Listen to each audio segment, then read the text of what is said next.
السيدات والسادة، يتفضل الآن السيد ناصر بويطة وزير الشؤون الخارجية والتعاون الإفريقي والمغاربة المقيمين بالخارج، والسيد بكرية وسانغاري وزير الشؤون الخارجية والتعاون والاندماج الإفريقي والنيجيريين بالخارج للتوقيع على مذكرة تفاهم في التكوين الدبلوماسي.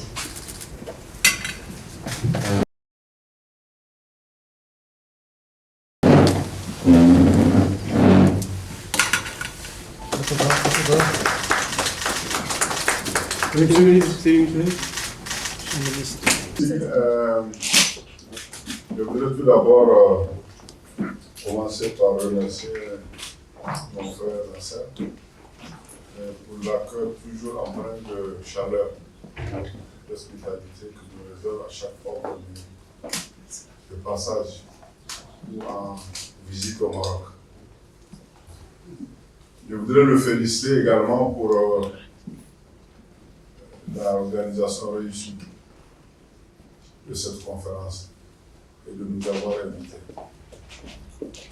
Avant de poursuivre, je voudrais faire ressortir tout de suite que finalement le Maroc est devenu la capitale des conférences. Moi je suis là depuis, c'est ma 3e conférence. J'étais là pour la conférence sur les démobiliser, les désarmer et les réintégrer. J'étais à Médez la semaine passée. Je suis aujourd'hui sur les victimes du terrorisme. Et avant la fin de l'année, j'ai une autre réunion sur la sécurité. C'est pour dire que tout l'activisme politique que le ministère des Affaires étrangères et les autres ministères du Royaume font pour non seulement plus de visibilité sur le Maroc, mais aussi pour aider à trouver des solutions aux questions majeures de l'actualité internationale. Aujourd'hui, notre réunion s'est penchée sur les victimes du terrorisme. C'est un cadre d'échange de donner et de recevoir, d'échange de bonnes pratiques sur la meilleure manière de porter assistance, d'être aux côtés des victimes du terrorisme. Les victimes, ce sont les populations déplacées. Les victimes du terrorisme, ce sont les populations aussi qui sont restées. Les victimes du terrorisme, c'est aussi, il ne faut pas l'oublier, notre jeunesse qui s'est fait enrôler par les bandes terroristes, soit par peur de représailles, soit par manque de perspective. L'un dans l'autre, nous considérons que notre jeunesse, qui est une frange importante de notre population, l'avenir de notre continent, est victime et que c'est de notre devoir de lui porter assistance. Donc là, c'est l'objet de la réunion.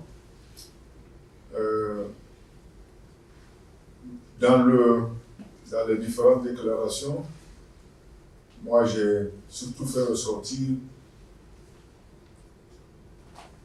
que avant d'être aux côtés des terroristes, avant d'être aux côtés des victimes du terrorisme, qu'est-ce que la communauté internationale a fait pour empêcher que ce terrorisme se développe? Qu'est-ce que la communauté internationale a fait une fois que ce terrorisme est installé? Qu'est-ce que la communauté internationale a fait pour le combattre? Parce que comme on dit, il faut traiter le mal à sa source. La source des victimes du terrorisme, c'est le terrorisme. Au lieu d'attendre au bout de la chaîne, c'est peut-être pas d'attendre au bout de la chaîne pour porter assistance aux victimes, ce serait mieux d'empêcher qu'il y ait des victimes. Et puisque ces victimes sont là, essayons de les traiter, conjuguons nos efforts pour les assister et conjuguons nos efforts aussi pour combattre le terrorisme et empêcher qu'il y ait de nouveaux déplacés, qu'il y ait de nouvelles victimes du terrorisme. Donc, chaque pays est venu avec, enfin, les pays qui sont touchés par ce fléau sont venus avec leur vécu qu'ils vont partager et essayer de mutualiser les expériences pour trouver des solutions africaines. Nous savons aussi, il ne faut pas le perdre de vue, que ces victimes de terrorisme sont souvent exploitées, les scènes sont souvent amplifiées par les chaînes occidentales qui les passent en boucle pour montrer l'incapacité de nos dirigeants à assurer le bien-être de nos populations avec le terrorisme qu'eux-mêmes sponsorisent pour mettre nos pays sous assistance humanitaire et à la limite justifier une intervention militaire. Nous sommes très avertis, nous sommes très vigilants, nous acceptons qu'on parle d'assistance aux victimes, mais dans le respect strict de la souveraineté de nos États. Je dis ça parce que chez moi, nous avons pris la main dans le sac. Les ONG qui font autre chose que l'humanitaire. Et ces ONG, elles se reconnaîtront parce qu'on les a mises dehors. Donc c'est pour dire que ces mêmes pays qui nous ont imposé le terrorisme, qui l'entretiennent, essaient aussi maintenant par des techniques différentes de faire en sorte qu'ils arrivent à leur fin. Ça c'est concernant la rencontre qui se poursuit d'ailleurs. Donc à moi de cette rencontre, j'ai eu un entretien avec mon frère Nasser. Nous avons parlé de la coopération bilatérale qui est une coopération très fructueuse, une coopération basée sur des principes de partenariat équitable, de respect. Nous connaissons tous le sentiment, la position du Maroc par rapport à ce que vivent nos pays. Comme je l'ai dit, c'est l'un des rares pays qui fait exception, parmi les pays africains, qui nous a tendu la main, qui nous a aidés dans des moments difficiles et qui continue à le faire. Donc, nous avons passé en revue notre coopération bilatérale. Nous avons réfléchi aux moyens de la revitaliser, de la redynamiser encore davantage. Nous avons signé également un accord de coopération entre les deux ministères. Cet accord vise à aider le Niger, à soutenir le Niger, à soutenir l'école, l'Institut de relations diplomatiques et stratégiques du Niger, qui ouvrira bientôt ses portes.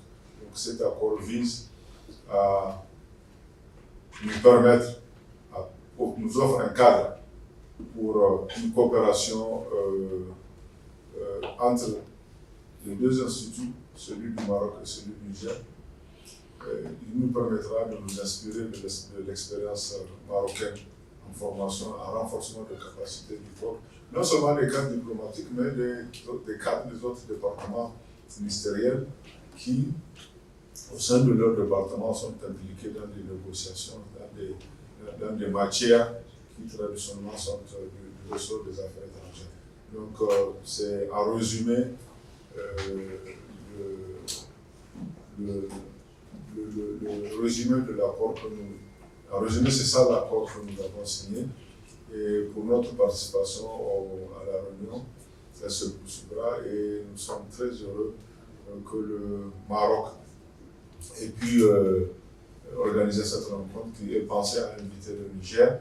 Et une fois de plus, je voudrais saisir cette occasion pour nous féliciter de l'adoption de la résolution 2797 qui consacre l'autonomie proposée par le Royaume du Maroc comme une base crédible, une base solide de la résolution de la question du Sahara. Je vous remercie.